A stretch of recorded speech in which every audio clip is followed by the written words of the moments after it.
Bismillahirrahmanirrahim. Assalamualaikum warahmatullahi taala wabarakatuh.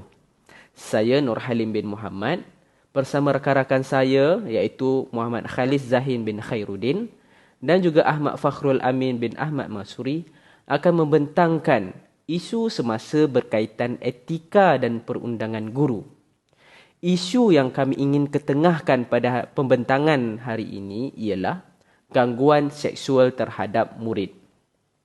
Kami ingin mengucapkan ribuan terima kasih dan penghargaan kepada pensyarah kami iaitu Puan Siti Rahimah binti Idris atas jasa beliau mengajar kami dan mencurahkan ilmu. Baiklah, guru. Guru merupakan satu pekerjaan yang sangat mulia. Peranannya sangat penting dalam membangunkan manusia, masyarakat dan negara. Profession ini juga merupakan profession utama dalam proses penyerapan ilmu pengetahuan kepada masyarakat. Oleh itu, proses ataupun profession keguruan mempunyai kod etika yang perlu dipatuhi oleh setiap guru bagi memastikan semua tugas dan tanggungjawab yang diamanahkan dapat dilaksanakan dengan baik. Dan semestinya peranan guru ini sangat penting dalam menjadikan sekolah itu tempat yang paling selamat bagi para murid dan juga pelajar. Namun, terdapat juga isu negatif yang melibatkan etika dan perundangan dalam kalangan guru. Jadi, mari kita berkenalan apakah itu etika. Menurut ahli falsafah, etika merujuk peraturan, perilaku dan adat kebiasaan manusia dalam pergaulan antara satu sama lain. Menurut Kamus Dewan edisi yang keempat, etika bermaksud satu sistem dasar akhlak, adat atau tingkah laku atau kesusilaan. Menurut Niki 2009, etika dianggap sebagai pedoman perilaku yang dikenal pasti berkaitan tindakan-tindakan manusia dalam bahagian tertentu. Jadi etika juga bermaksud suatu usaha berterusan untuk mengkaji kepercayaan moral diri dan tingkah laku serta memastikan kita, khususnya guru, menjaga standard dan harapan organisasi. Etika profesional pula diertikan sebagai alat kawalan sosial yang digunakan sebagai salah satu panduan dalam mendisiplinkan diri ke arah yang lebih beretika. Semua garis panduan yang bertujuan meningkatkan tahap kualiti, produktiviti dan disiplin dalam perkhidmatan dengan memberikan penekanan terhadap semua aspek yang berkaitan dengan peraturan dan peradaban. Peranan nilai serta tingkah laku profesion dalam masyarakat. Perundangan pula. Mari sama-sama kita lihat apa yang dimaksudkan dengan perundangan. Undang-undang. Menurut Yakin 1996, undang-undang adalah satu set peraturan yang mentadbir tingkah laku manusia. Tujuannya adalah untuk keadilan dan mestilah bersesuaian, diterima pakai dan dipersetujui secara umum oleh masyarakat. Kaki tangan yang melanggar undang-undang akan dikenakan tindakan atau denda yang setimpal. Jadi undang-undang ini sangat penting dalam untuk menegakkan keadilan dalam sesebuah masyarakat, institusi dan negara. Agar si pelaku yang melanggar undang-undang itu diambil tindakan dan dapat menegakkan keadilan terhadap mangsa ataupun perkara yang telah dilanggar tersebut. Baiklah. Kita masuk kepada isu utama yang kumpulan kami ingin ketengahkan pada hari ini iaitu gangguan seksual. Jadi persoalan di sana, apa itu gangguan seksual? Jadi gangguan seksual itu diertikan sebagai sebarang kelakuan berunsur seksual yang tidak diingini sama ada secara lisan, bukan lisan, visual, psikologi atau fizikal atas sebab yang munasabah setelah mengambil kira segala hal kejadian akan menyebabkan seseorang yang waras berasa tersinggung, terhina atau terugut. Menteri Kementerian Sumber Manusia pada tahun 1999 mengkategorikan bentuk-bentuk gangguan seksual itu kepada 5 jenis, iaitu yang pertama lisan, iaitu menggunakan bahasa lucah, melalui perbualan, berjenaka atau membuat bunyi-bunyian. Yang keduanya adalah visual, iaitu perlakuan, menghantar gambar, video, nota, email, objek atau bahan bacaan lucah, bacaan lucah. Yang kedua isyarat, iaitu perilaku yang memberi maksud keinginan berunsur seksual, seperti menjeling, menggoda, mengintai, menjilat bibir. Fizikal, yang keempat adalah fizikal, iaitu gangguan berbentuk sentuhan fizikal. Yang kelima adalah psikologi, iaitu perbuatan cuba merapati secara seksual. Baiklah, mari sama-sama kita lihat satu video yang saya sediakan. Seorang guru matematik mengaku tidak bersalah di Mahkamah Seksyen Kota Baru hari ini atas pertuduhan mencabul 2 muridnya pada Mei lalu. Tertuduh Rahizani Ibrahim, 42 tahun, membuat pengakuan itu di hadapan Hakim Ahmad Bazli Bahrudin. Mengikut pertuduhan, tertuduh didakwa menyentuh badan seorang kanak-kanak berusia 12 tahun di dalam kelas sebuah sekolah kebangsaan di Bacok pada jam 10.30 pagi Mei lalu. Bagi kesalahan kedua, tertuduh didakwa melakukan perbuatan sama terhadap seorang lagi kanak-kanak berusia 12 tahun di lokasi sama pada jam 9 pagi Mei lalu. Kedua-dua kesalahan didakwa mengikut Seksyen 14(a) Akta Kesalahan Seksual terhadap Kanak-kanak 2017 yang dihukum di bawah Seksyen 14 Akta yang sama yang memperuntukkan hukuman penjara maksimum 20 tahun dan sebatan jika disabit kesalahan. Baiklah, daripada video yang kita lihat sama-sama tadi, dapat kita lihat bahawa seorang guru dihadapkan di mahkamah dan dituduh di bawah Akta Kesalahan Seksual terhadap Kanak-kanak 2017 atas kesalahan gangguan seksual. Jadi, mari kita berkenalan dengan Akta Kesalahan Seksual terhadap Kanak-kanak 2017. Di sana ada 2 kesalahan melibatkan seksual. Iaitu yang pertama, amang seksual fizikal atas kanak-kanak. Seksyen 14 Akta Kesalahan Seksual terhadap Kanak-kanak 2017. Iaitu sabit kesalahan boleh dihukum dengan penjaraan selama tempoh tidak melebihi 20 tahun dan boleh dihukum dengan hukuman sebat. Manakala yang kedua pula, amang seksual bukan fizikal atas kanak-kanak. Seksyen 15 Akta Kesalahan Seksual terhadap Kanak-kanak 2017. Jadi sabit kesalahan boleh dihukum dengan penjaraan selama tempoh tidak melebihi 10 tahun atau boleh didenda tidak melebihi RM20,000 atau kedua-duanya sekali. Bagi seseorang guru ataupun penjawat awam yang melakukan amang seksual, gangguan seksual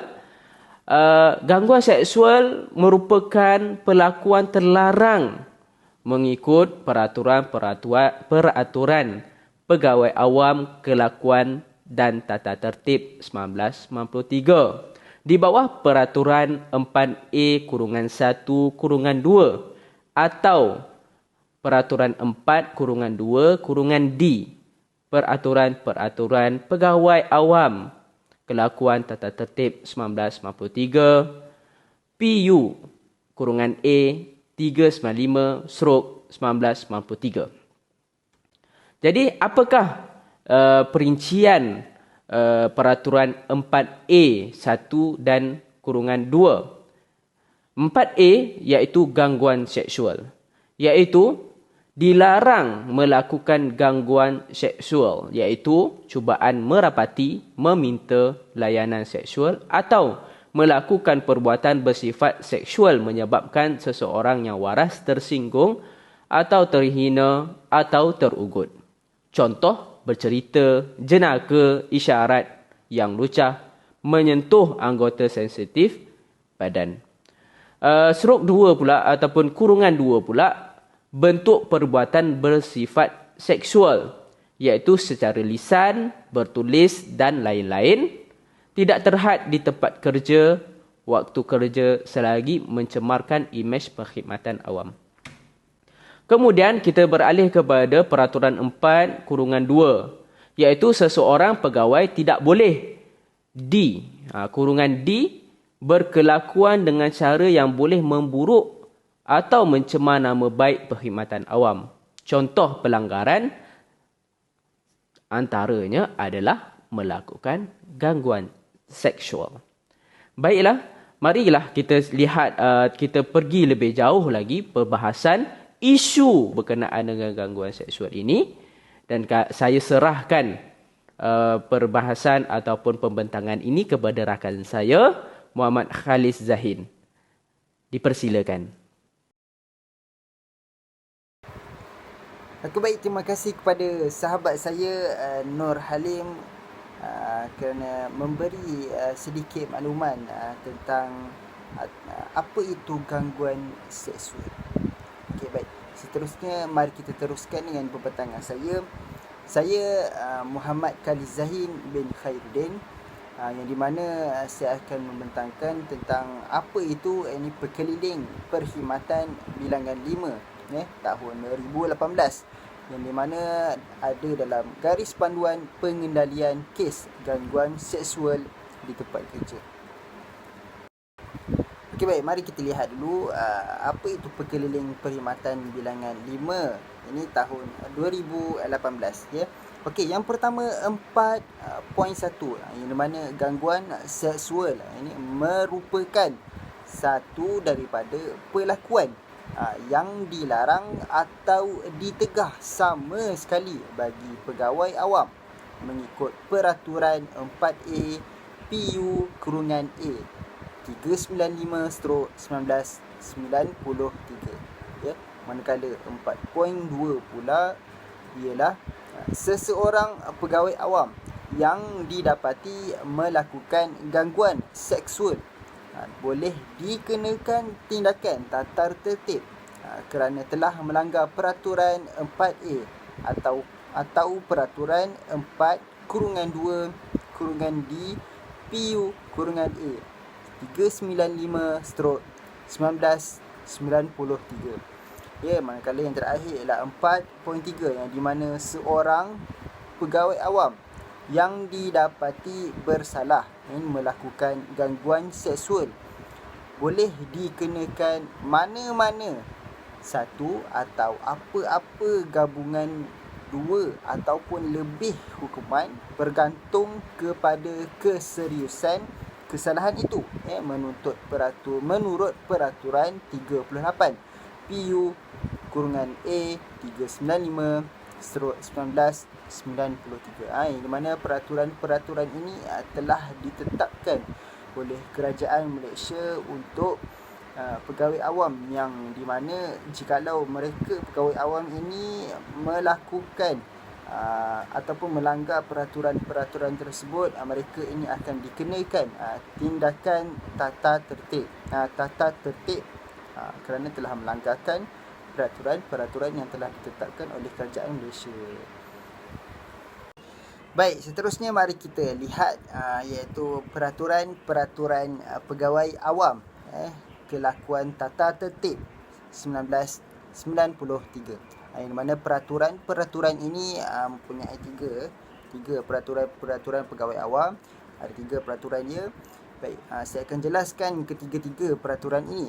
Baik, yang pertamanya ialah Peraturan 4A-1/A, yang mana peraturan ini menjelaskan bahawa jika seseorang pegawai tidak boleh melakukan gangguan seksual terhadap orang lain, iaitu seseorang pegawai tidak boleh membuat cubaan untuk merapati orang lain secara seksual atau meminta layanan seksual daripada orang itu.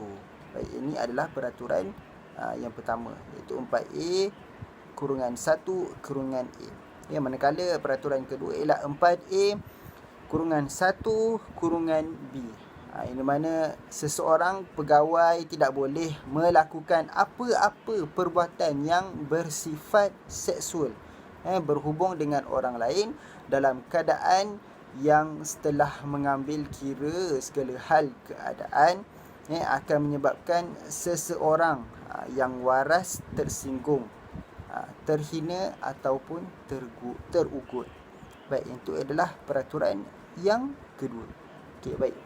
Manakala peraturan yang ketiga iaitu 4/2/D, yang di mana seseorang pegawai tidak boleh berkelakuan dengan sedemikian cara sehingga memburukkan nama atau mencemarkan nama perkhidmatan awam. Iaitu peraturan-peraturan ini telah ditetapkan oleh Kerajaan Malaysia untuk pegawai awam.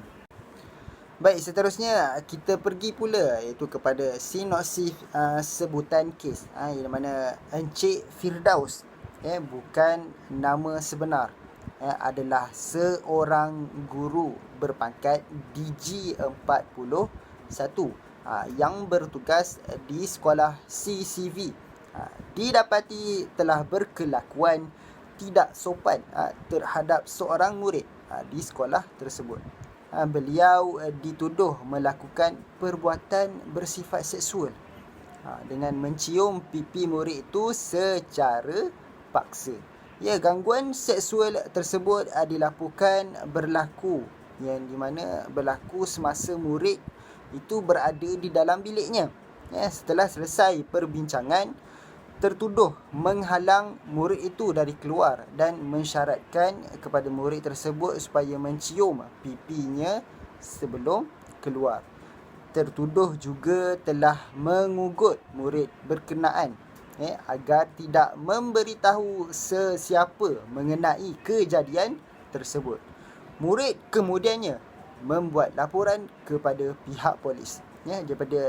Ekoran daripada laporan itu, pengetua sekolah tersebut telah melakukan perjumpaan dengan yang tertuduh, iaitu hasil perjumpaan tersebut tertuduh mengakui laporan yang dibuat terhadapnya adalah benar.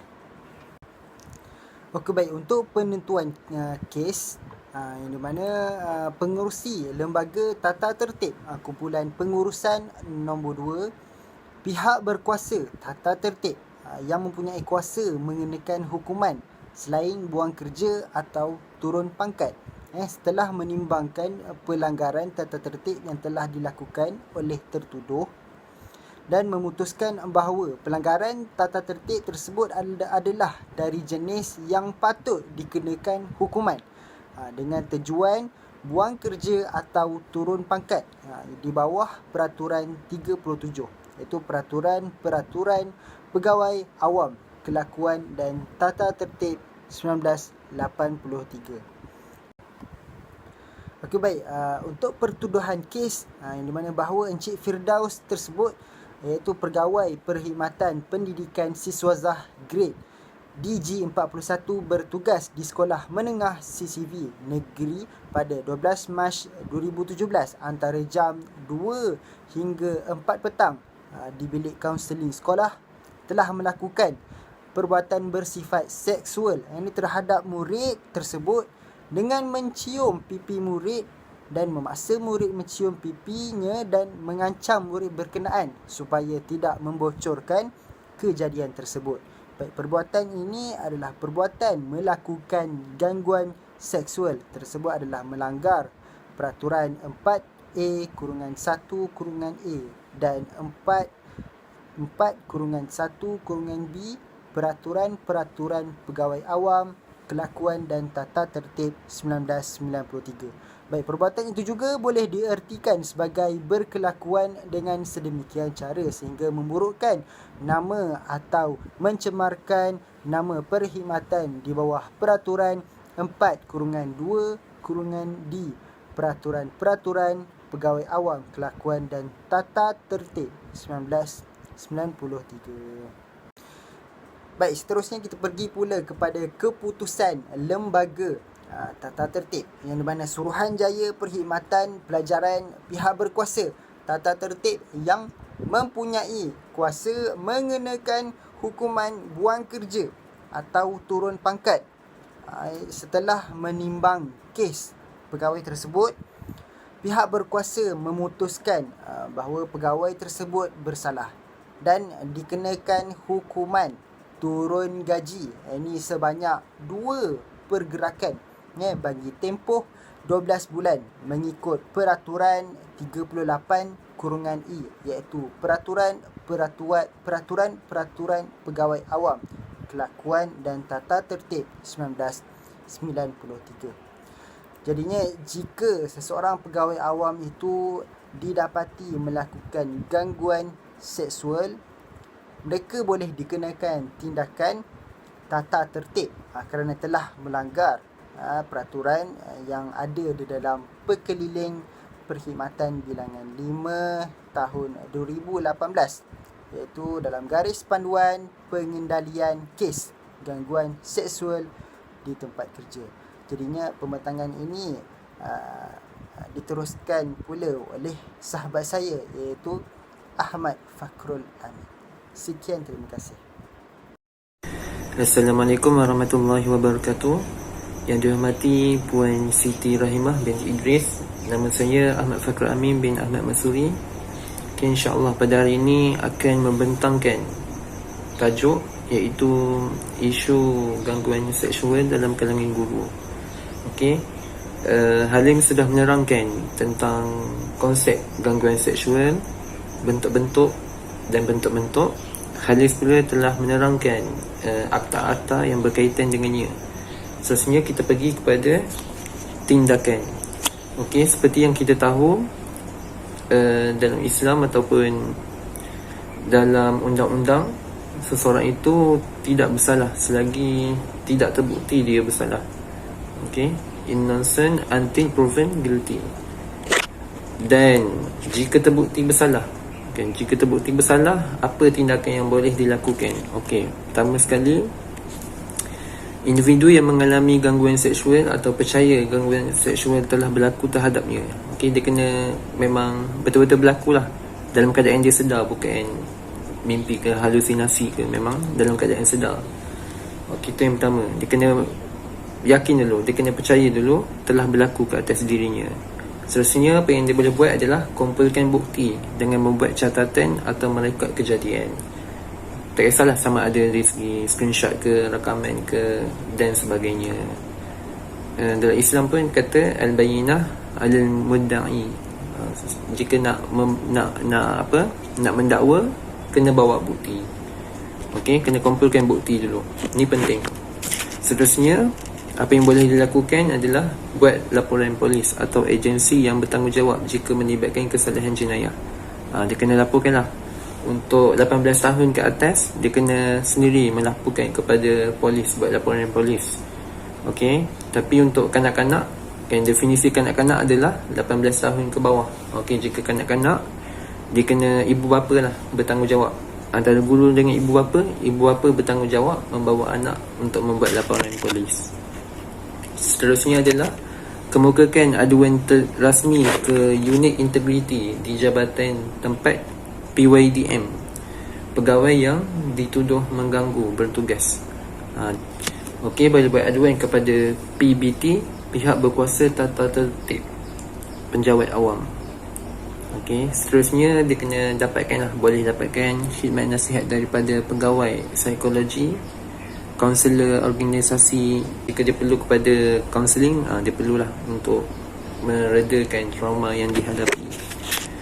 Okey, seterusnya, lepas dah mangsa membuat laporan kepada unit integriti, kan, apa tindakan unit integriti ni? Yang pertama, terima aduan daripada pengadu dan mengisi borang aduan. Dia kena terima dan dia kena isi lah. Ada prosedur. Okey, kena isi lah borang aduan. Seterusnya, dapatkan butir keterangan aduan gangguan seksual. Dia kena details lah. Kan, dia kena dapatkan secara terperinci. Tak boleh secara secara umum dia kena dapatkan secara terperinci. Seterusnya, tubuh jawatankuasa siasatan bebas. Okey, kena tubuhkan jawatankuasa siasatan bebas. Jika wujud kes, kemukakan laporan kepada urus setia PBTT, pihak berkuasa tata tertib, dalam tempoh 7 hari. Kan, ditubuhkan jawatankuasa bebas. Lepas tu laporkan kepada urus setia pihak berkuasa tata tertib. Okey, jika wujud kes. Jika tidak wujud kes, tamatlah di situ. Dan jika wujud kes, kan, keterangan jika tidak mencukupi, rujuk kepada pegawai psikologi, kaunseling, organisasi. Okey, kita pergi kepada faktor gangguan seksual. Apakah faktor-faktor yang menyebabkan gangguan seksual ini berlaku? Okey, yang pertama adalah tidak mendalami etika perguruan. Seperti yang kita tahu, guru ni dia ada 4 lah tanggungjawab terhadap 4. Okey, yang pertama adalah tanggungjawab terhadap murid, tanggungjawab terhadap guru, tanggungjawab terhadap sekolah, tanggungjawab terhadap ibu bapa. Tidak mendalami etika perguruan tu, dia maksudnya dia tidak bertanggungjawab lah terhadap pelajar tu. Okay, kalau dia betul-betul mendalami etika perguruan, InsyaAllah dia akan mengajar dengan ikhlas dan perkara sebegini tidak akan berlaku lah. Okay, seterusnya adalah kurang kesedaran agama. Ni yang sebenarnya the main point. Okay, kurang kesedaran agama. Seperti hadis Nabi, kan, ada hadis Nabi yang mafhumnya lebih kurang. Seseorang itu jika dia beriman, dia tidak akan berzina ketika dia beriman. Dia tidak akan mencuri ketika dia beriman. Jadinya kurang kesedaran agama. Jika dia menghayati, kan, jika dia menghayati agama Islam ini, InsyaAllah perkara sebegini tidak akan berlaku lah. Ni poin yang paling penting sebenarnya. Seterusnya adalah masalah rumah tangga. Jika berlaku penceraian ke bergaduh antara suami isteri ke, kan, dia jadi stres kepada guru tersebut dan boleh menyebabkan gangguan seksual ini berlaku. Seterusnya adalah kurang kasih sayang. Okey, teori Maslow ada menyebutkan di hierarki yang ketiga adalah manusia ini ingin rasa self belonging, ingin rasa dicintai atau dimiliki, mencintai dan dicintai atau dimiliki, kan. Jika dia rasa kurang kasih sayang tu, boleh antara sebab lah perkara sebegini boleh berlaku, kan. Pelajar yang nakal pun jika dia kurang kasih sayang, perkara gini Okey, seterusnya adalah pengaruh media massa. Okey, berkaitan daripada internet lah, boleh diakses. Jika dia cenderung untuk perkara-perkara hal seksual ni boleh diakses dan menjadi faktor gangguan seksual ini berlaku. Seterusnya adalah bebanan tugas guru. Okay, jika seorang guru tu terlalu banyak bebanan tugasnya, dan dia akan stres lah, kan. Bagi guru yang jahat ataupun tidak baik, dia akan melepaskan stres dia dengan jalan yang salah. Antaranya mengganggu, kan, sama ada pelajar ataupun guru. Okey, itu antara faktor gangguan seksual. Okey, seterusnya kita pergi kepada implikasi kepada guru. Kesan gangguan seksual ni kepada guru, kepada yang dituduh, kan, kepada yang tertuduh. Okey, yang pertama adalah hubungan guru dan murid menjadi semakin renggang. Maksudnya murid dah tidak mempercayai lagi guru tersebut, kan. Bila berlaku kes sebegini, rasa hormat murid kurang kepada guru dan murid sudah tidak mempercayai guru. Yang kedua adalah hilang kepercayaan rakan sejawat. Rakan-rakan sudah tidak mempercayainya lagi jika berlaku kes-kes sebegini. Seterusnya adalah keluarga beliau akan dicemuh oleh masyarakat. Dalam dunia ni, masyarakat, perkara yang buruk itu memang akan mudah tersebar, kan. Dan perkara yang baik tu memang tak terlalu tersebar lah.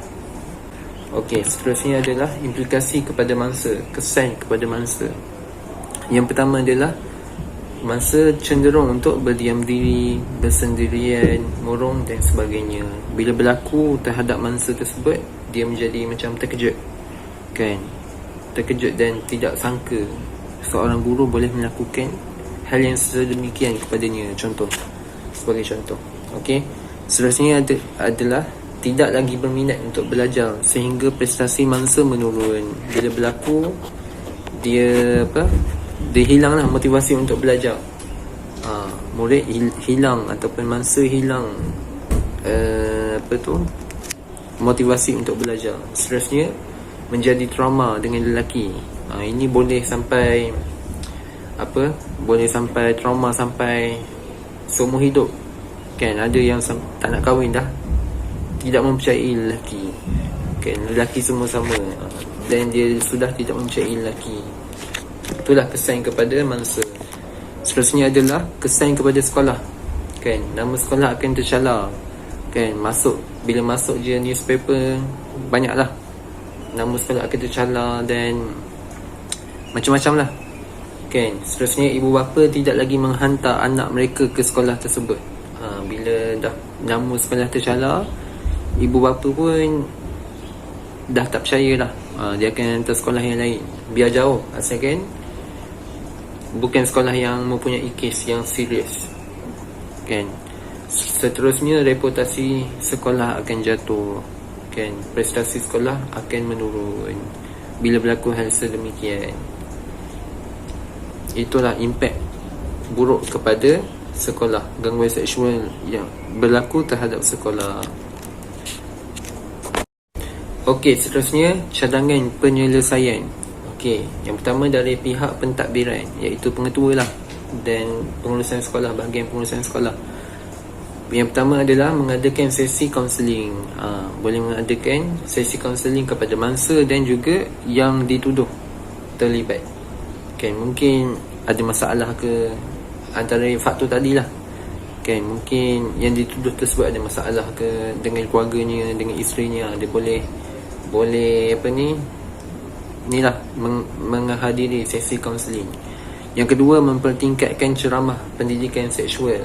Kena mendedahkan kepada pelajar-pelajar ataupun dan guru-guru juga tentang pendidikan seksual, kan. Mana yang boleh, mana yang tak boleh dan sebagainya. Seterusnya adalah mengadakan aktiviti berbentuk rohani antara guru. Contohnya, sekolah boleh mengadakan tadarus Al-Quran, kan, usrah sesama guru, ataupun macam-macam lah. Sekolah boleh mengadakan aktiviti yang berbentuk kerohanian, kan. Dan ini, jika perkara ini berlaku, akan membantulah, akan menghindarkan guru daripada perkara-perkara yang tidak baik. Okey, seterusnya, kan, jika gangguan ini masih berterusan, apa yang boleh dilakukan? Pihak pentadbir, iaitu pengetua, mempunyai kuasa merujuk guru tersebut kepada lembaga tata tertib selaras dengan Akta 4A yang terkandung dalam Peraturan Pegawai Awam Kelakuan dan Tata Tertib 1993. Jika masih berlaku, kan, yang tertuduh masih melakukan gangguan berterusan, pihak pengetua boleh merujuk kepada lembaga tata tertib, kan. Dia kena laporkan kepada tata tertib. Ini amat membantulah, kan. Jika guru tersebut dihukum bersalah, dia kena diturunkan pangkat ke, ataupun macam-macam lah kesalahan tata tertib yang terkandung dalam akta tersebut. Seterusnya, dari side ibu bapa, kan, apa yang ibu bapa boleh buat? Yang pertama, menyemai anak-anak dengan pegangan agama. Ini yang asas lah, kan. Menghiasi anak-anak dengan akhlak yang salihah, akhlak yang terpuji, kan. Mementingkan aurat anak-anak dan sebagainya. Yang kedua, memberi pendedahan kepada anak-anak ilmu asas pendidikan seksual. Ibu bapa kena cerita lah, kan. Contohnya, pasal haid ataupun dan lain-lain lagi. Ibu bapa dia kena open sikit. Dia kena cerita bab perkara-perkara ni yang asas. Seterusnya adalah menasihati dan menegur anak apabila tersasar dari landasan yang sebenar. Contohnya jika anak dia nakal kan, anak perempuan dia selalu keluar malam ke ataupun berpakaian tidak menutup aurat ke, ibu bapa dia kena, tanggungjawab ibu bapa kena menegur anak-anak daripada melakukan, kena menegur, tanggungjawab ibu bapa kena menegur anak-anak. Ni penting kan. Okey. Seterusnya solusi terhadap guru yang tertuduh. Apa yang guru tertuduh ni boleh buat? Kan, pertama sekali, jika terbukti dia bersalah, dia memang kena kembali kepada pegangan agama. Ni yang utama. Kan, jika dia bersalah, dia kena mengaku kesalahan dia dan kembali kepada pegangan agama. Back to basic. Seterusnya, meningkatkan kemahiran dan soft skill yang lain. Contohnya, dia boleh buat channel YouTube. Channel YouTube dia mengajar ke subjek yang dia pakar, ataupun dia buat modul, ataupun dia belajar hobi baru kan, belajar perkara baru, meningkatkan kemahiran dan soft skill. Macam-macam lah, ambil kursus yang dia minati. Seterusnya adalah berbincang dengan keluarga jika mempunyai masalah keluarga. Okey, perkara yang basic dalam perhubungan sebenarnya adalah komunikasi. Kan, jika hubungan suami isteri ni retak ataupun dia kena berbincang. Kan, dia kena berbincang, jangan pendam. Salah seorang tak boleh pendam, dia kena berbincang. Ada masalah, berbincang. Kan, tu yang utama lah dalam sebuah perhubungan. Seterusnya adalah pergi ke sesi kaunseling. Dia pergilah, dia perlu mendapatkan bantuan di sesi kaunseling. Dan kaunselor pun dia ada akta lah, dia kena rahsiakan. Dia kena, kecuali jika terbukti benar lah, dia bolehlah dijadikan bukti untuk dibawa kepada pihak polis. Okey, seterusnya sebagai kesimpulan, isu gangguan seksual ini adalah isu yang serius. Ni perkara yang besar lah kan. Dalam dunia ni sekarang ni dah perkara yang besar tu dah macam dah tak menjadi kesalahan kan. Okey, dia kena apa?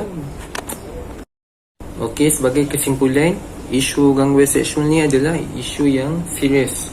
Dia tidak boleh dipandang remeh lah ataupun diremehkan. Dan semua pihak haruslah memainkan peranan masing-masing. Daripada segi pentadbiran, dari segi ibu bapa, dari segi pelajar itu sendiri, mangsa ataupun, dan juga guru yang tertuduh. Dia kena berubah lah. Dan semua pihak kena memainkan peranan masing-masing. Okey, itu sahaja daripada saya. Okey, Assalamualaikum warahmatullahi wabarakatuh.